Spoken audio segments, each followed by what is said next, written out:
Welcome back to Cosmic Road, where we talk about UFOs and the paranormal.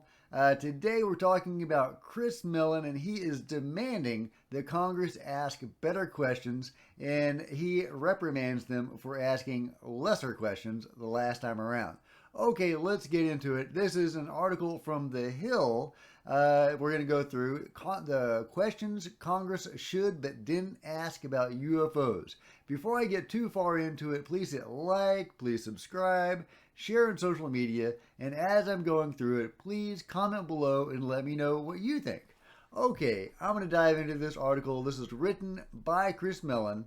And if you don't know, Chris Mellon is the one who is said to have authored the language for the original bill or the addendum to the budget bill that created the UAP task force. So he is an integral part of this whole thing that's been going on. And of course, he was with TTSA and is an ally of Lou Elizondo and all those guys. But he is an integral part of what is going on in Washington, D.C. Regarding the whole UFO UAP thing. So when he writes an article, you have to take it pretty seriously. So here is what he has to say. The willingness of House Intelligence Committee members to consider unidentified aerial phenomenon, UAP, what we once called UFOs, in a public forum demonstrates how far the stigma surrounding the topic has receded and the degree to which UAP are now considered a legitimate national security issue.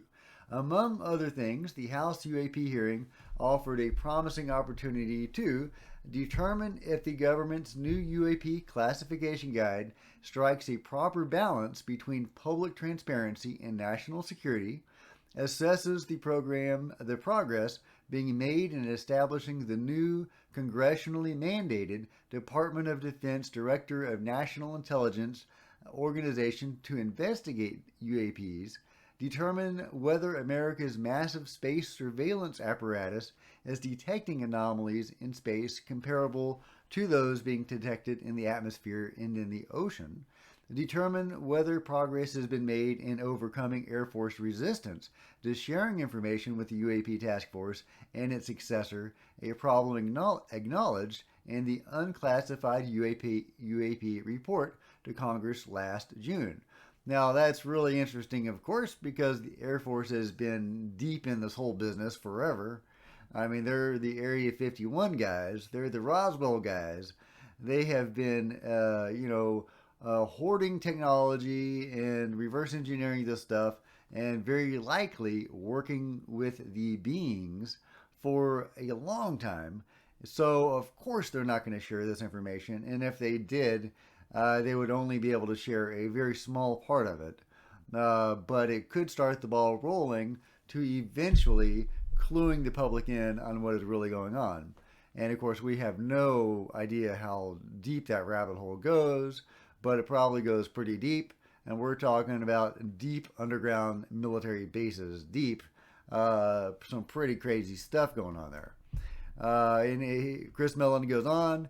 It also could validate or eliminate a number of prolific sensational rumors involving UAP in the U.S. government. Yeah, like I was just saying. Yeah, So he says it could validate or eliminate rumors like Area 51 and DUMBs. Then he goes on, regrettably, members of the House subcommittee failed to make headway on any of these important issues. Even when administration witnesses offer tantalizing leads, there was little effort by committee members to seize the opportunity to shed fresh light on the vexing UAP mystery. For example, we learned that drones were responsible for a much publicized video of what appeared to be small triangular objects surveilling a U.S. Navy warship at sea. Here, Chris is playing the game. He knows they're not drones. Lou Elizondo has come out saying they're not drones. And if you look at the video, it's clear that they are not triangles; they are pyramids. So that's a whole bunch of BS. But even Lou has said, if it helps move the conversation forward, we can let them call them drones if that's what needs to happen. He's not going to go to war against the Congress, against the DOD guys testifying before Congress over that one issue. So, and Chris is playing the same game. So yeah, Chris keeps on going, but were they Russian or Chinese drones? Do they represent an advance in technology, given their range, loiter time, and distance from land? Were these drones weaponized like many of the drones in use today in Ukraine? Unfortunately, committee members made no effort to learn the identity and capability of the drones or the intentions of those operating them. So even though he's playing the game with the whole drone things, he's really highlighting how unlikely it is that they could actually be drones, and he's really drilling them on the whole drone issue. So he's kind of having fun with that and poking fun at them, but playing the game at the same time. Similarly, he says, we learned that leaders of the Pentagon's new UAP office are in dialogue with the U.S. Space Command and Space Force. However, no committee member thought to ask about the views of the Space Command or whether our massive space surveillance system has identified UAPs in space. On several occasions, administration witnesses indicated the new UAP organization had no information regarding prominent, long-standing allegations pertaining to UAP in the U.S. government. For example, when asked about claims by Air Force veterans alleging UAP interference with U.S. intercontinental ballistic missiles, the witnesses simply indicated there was no pertinent information in the possession of the new UAP office. Committee members might easily have asked the witnesses to seek an answer from the Air Force and report back, but they failed to do so. Surely the Air Force can provide answers to much straightforward questions if only someone would ask. This and other acknowledged gaps in the knowledge base of the UAP task force raise a crucial question. Are U.S. intelligence agencies and military departments fully and properly sharing UAP information with DoD's new UAP office? After all, one of Congress's foremost objectives regarding UAPs has been to ensure there is a location where all UAP information comes together for purposes of analysis and oversight. Solving the UAP information sharing issue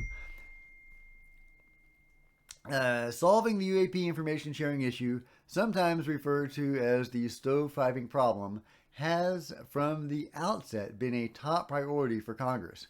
The issue is particularly acute. Solving the UAP information sharing issue, sometimes referred to as the stovepiping problem, has from the outset been a top priority for Congress. The issue is particularly acute with regard to alleged foot dragging on information sharing by the Air Force. In fact, last year's unclassified report to Congress acknowledged the problem, stating the UAP task force is currently working to acquire additional reporting, including from the U.S. Air Force. Has that task force succeeded in acquiring all pertinent information from the Air Force? Is the new UAP organization satisfied with the Air Force's information sharing? Again, unfortunately, no committee member thought to ask. The most interesting new information from the hearing was the dramatic increase in the number of recorded Defense Department UAP reports from 140 last June to 400 today. Unfortunately, no effort was made to clarify the significance of this sudden dramatic increase. Does it reflect a dramatic surge in new incidents, or was it primarily the result of old reports coming to light now that DoD personnel feel more comfortable discussing UAP incidents? How many of the reports involve multiple sensor systems, and how many involved objects demonstrating radical capabilities as opposed to drone-like behavior? Were these incidents concentrated in specific regions at home or abroad? Did any of the new reports involve objects in space or underwater? Okay, I've got somebody helping me out now. That's Baxter. That's my cat. Yeah, okay. If anybody's curious why Mothman's wing is missing, ask Baxter. Okay, all right, continuing on. Hopefully there will be an opportunity to gain a better understanding of the significance of this dramatic increase in UAP incidents in the next unclassified UAP report to Congress or the next congressional hearing. To be sure, the UAP issue is nowhere near the top of a long list of concerns confronting members of Congress or their constituents. Moreover, members frequently and understandably are overwhelmed by office duties, including the daily fire hose of social media and email correspondence, the need to help solve all manner of sticky problems the constituents are having with the federal government, the need to stay abreast of issues ranging from agricultural to Ukraine, as well as the tiresome, never-ending chore of soliciting millions of dollars in campaign donations to maintain a grip on their seats in Congress. There, I thought you might want a better look at Baxter. He's more interesting than I am. Sorry.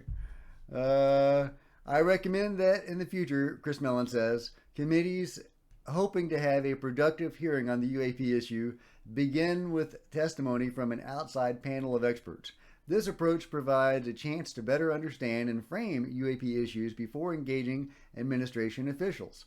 Although it proved disappointing, the recent congressional UAP hearing was an historic event and important breakthrough after more than 50 years of neglect. Hopefully, there will be more UAP hearings soon. Congress should continue to carefully consider the next steps our government needs to take to reveal the elusive nature of the phenomenon and its implications for science and national security. Although government oversight of the UAP issue remains messy and often unsatisfying, the U.S. government is now seriously engaged in seeking answers. This represents enormous progress since 2017, when fellow UAP researcher Lou Elizondo and I reached out to the New York Times and Congress to alert the nation to the reality of the UAP phenomenon. At this point, with Congress and the executive branch seeking answers, I'm confident that progress toward greater openness and understanding of the phenomenon will continue. So Chris is, he's playing the game. He's being nice, but he is pointing out the flaws in the UAP UFO hearing, and he is pointing out ways they could improve and be more honest and get to the bottom of what's really going on and get the Air Force to cooperate. Again, if the Air Force does cooperate, I don't know, to what extent they would be able to cooperate, because they are in deep with this thing. And it is very likely that they have been working with the beings for decades and decades. There are countless alien abductees who have, reported seeing government officials working with the aliens during their abduction.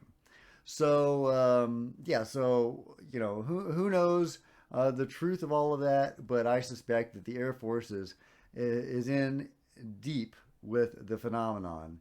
And they are not going to give up their secrets lightly. It is going to take Congress to compel them to open up at all. So, we'll see. We'll see how that goes. I'll be real curious, about that. Shedding a light into the darkest corners of, the phenomenon as far as we have interactions with it in the government. I don't know, man. So it's going to be interesting, but that is what Chris Mellon says, and he is doing the right thing and is trying to push this thing forward. And, my hat's off to Chris Mellon. I hope that he's able to get something done. I hope this article makes a difference. He has powerful friends in Washington, and he's a real smart guy and really, clued in on what's going on. So I can't wait to see what happens next. What do you think about all this? Let me know in the comments below. You think Chris is going to make any traction or gain any traction with this article? Do you think the next UFO UAP hearings will shed more light on what's going on? Do you think the Air Force will open up? And how far in it do you think the Air Force is? Do you think they are working with the beings? Are there deep underground military bases? What do you think? Let me know. Please give this video a big thumbs up. I would really appreciate it. Subscribe, please, and hit the bell next to it to be notified of future videos. Comment below, and please share this video on social media.